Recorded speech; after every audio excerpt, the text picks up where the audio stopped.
Hello student, welcome to the YouTube channel of Sikram classes. मेरा नाम है शरद शर्मा।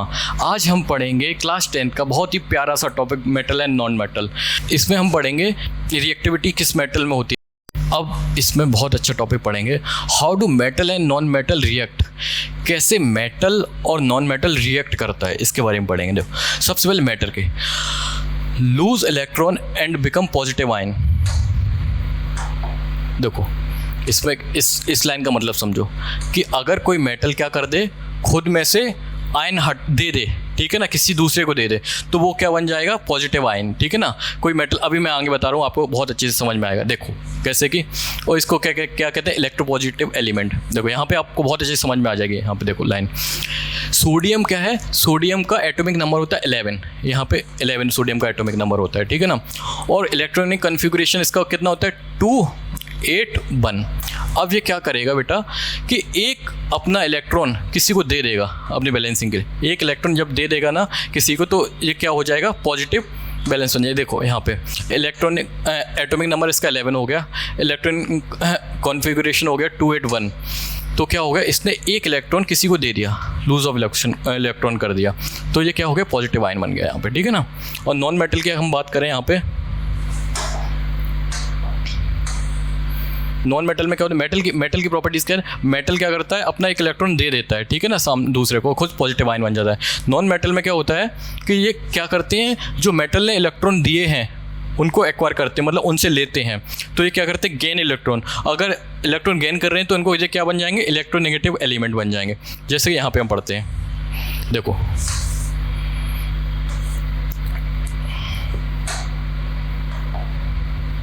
यहाँ पे हम पढ़ेंगे। देखो जैसे कि हम क्लोरीन है, इसका एटॉमिक नंबर कितना है, 17, ठीक है। इलेक्ट्रॉनिक कॉन्फ़िगरेशन है इसका बेटा 287। अब यहाँ पे हम बैलेंसिंग कराते हैं। देखो एटॉमिक नंबर 17 हो गया इसका, इलेक्ट्रॉनिक कॉन्फ़िगरेशन हो गया 287। तो फिर क्या हो गया, इसने एक, अब इसके पास पता बैलेंसिंग के लिए एक इलेक्ट्रॉन इसे चाहिए, किसी से लेगा ना ये इलेक्ट्रॉन, तभी तो यहाँ पे 8 हो रहे हैं, ठीक है ना। तो जब एक इलेक्ट्रॉन ले लेगा ना, तो क्या हो जाएगा, जो इलेक्ट्रोनेगेटिव एलिमेंट हो जाएगा। ओके,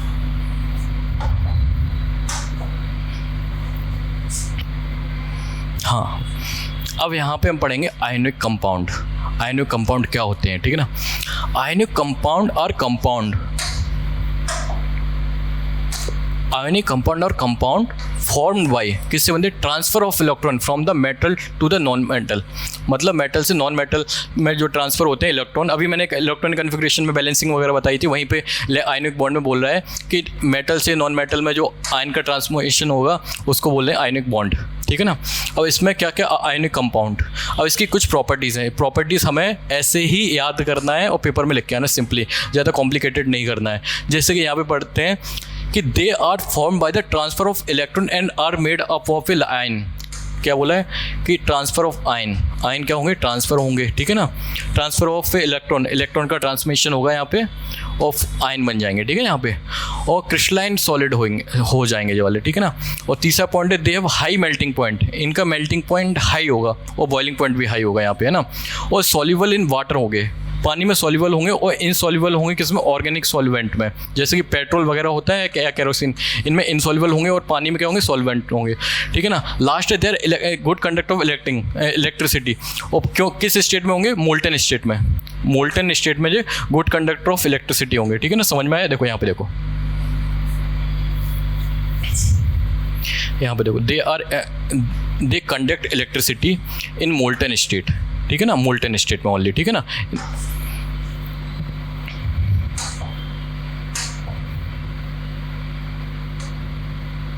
हाँ, अब यहाँ पे हम पढ़ेंगे अकरेंस ऑफ मेटल, बहुत अच्छा टॉपिक है। देखो मेटल में सबसे पहले हम बात करेंगे मिनरल क्या होते हैं। मिनरल क्या होते हैं बच्चों, जो चीज़ अर्थ क्रस्ट में प्रेजेंट होती है, ठीक है ना, उनको हम मिनरल कहते हैं। अब मिनरल किसी भी फॉर्म में होंगे, उनके साथ इम्प्योरिटीज़ भी होंगी, बहुत सारी चीज़ें होंगी, ठीक है ना। तो यहाँ पे हम डेफिनेशन पढ़ेंगे, मिनरल आर एलिमेंट और compound which occur naturally inside the earth crust, जो मैंने अभी बताया अर्थ क्रस्ट में होंगे, ठीक है ना। अब और क्या होंगे, जैसे कि अब कोई मिनरल है ज़मीन में, अब हम उसको निकालेंगे तो हम उससे क्या करेंगे, प्रॉफिटेबली या इकोनॉमिकली हम उसको निकालेंगे, अपने उससे कुछ चीज़ें बनेंगी, ठीक है ना, उनमें पैसा लगेगा, मनी लगेगा, ठीक है ना। तो यहाँ पे क्या, और mineral form which metal can be extract profitably, लिए, प्रॉफिट के लिए एक्सट्रैक्ट किया जाए जिन मिनरल को, ठीक है ना। गैंग यू क्या होता है, कोई भी मिनरल है, ऐसे कोई ये देखो मिनरल है, ठीक है ना। अब इसके साथ क्या होगी बेटा, कुछ ना कुछ तो इम्प्योरिटीज़ लगी होंगी ना, इसमें अलग मिनरल होगा, कोई ना कुछ तो होगा। अब इसको अलग करने के लिए, इस चीज़ को अलग करने के लिए किससे, मिनरल से, उसको ठीक है ना, उसको गैंग यू बोलते हैं। गैंग यू क्या है, it is the properties present in the ore like rock particle, है ना, सैंड पार्टिकल और अदर क्ले पार्टिकल। किसी भी मिनरल के साथ जो पार्टिकल होते हैं, जो इम्प्योरिटीज़ होती हैं, उनको गैंग यू बोलते हैं। अब दूसरा पॉइंट है इसका, extraction of a metal from their ore. कैसे ओर से मेटल बनता है कोई चीज़। ओर मतलब क्या है, सबसे पहले बहुत, ओर तो एक ऐसा समझ लीजिए, एक बहुत बड़ा सा टुकड़ा है माटी के अंदर, और जब हम उसको निकालेंगे तो उसके कुछ मिनरल होंगे, कुछ गैंग यू होगा, मतलब कुछ इम्प्योरिटीज़ वगैरह होंगी, सारी चीज़ें ना। अब हम उस टुकड़े से प्योर मेटल कैसे निकालें, उस चीज़ से, उस चट्टान से या उस चीज़ से मेटल कैसे निकालेंगे। तो यहाँ पे हम पढ़ेंगे कि सबसे पहले क्या करेंगे, कंसंट्रेशन ऑफ ए ओर। सबसे पहले हम क्या करेंगे, ओर को निकालेंगे, ठीक है ना।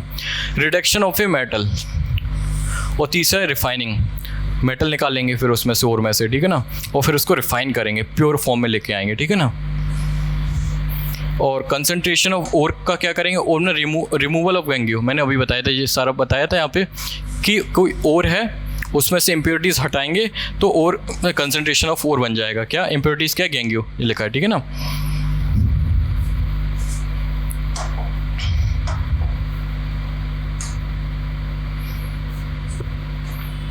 हाँ, अब यहाँ पे पढ़ेंगे step involve in the reaction of metal form and their ore.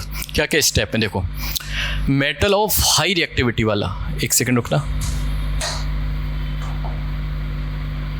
Metal of high reactivity, कुछ मेटल हाई रिएक्टिविटी में होते हैं, कुछ मेटल मीडियम रिएक्टिविटी के होते हैं, और कुछ लो रिएक्टिविटी के होते हैं। अब यहाँ पे सबसे पहले क्या कहेंगे, हाई रिएक्टिविटी वाले के लिए क्या करें, इलेक्ट्रोलाइसिस प्रोसेस कराएंगे, है ना, मोल्टन ओर की।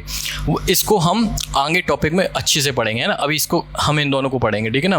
दूसरा है मीडियम रिएक्टिविटी वाले जो मिनरल होते हैं, अब उनमें उनकी दो प्रोसेस होती है। एक तो कार्बोनेटेड ओर होता है, दूसरा सल्फेट ओर होता है। और कैल्सिनेशन प्रोसेस होता है, और रस्टिंग प्रोसेस होता है, और उसके बाद इसको रिफाइन कर लिया जाता है ना। इसको डिटेल में अगली स्लाइड में पढ़ेंगे, है ना।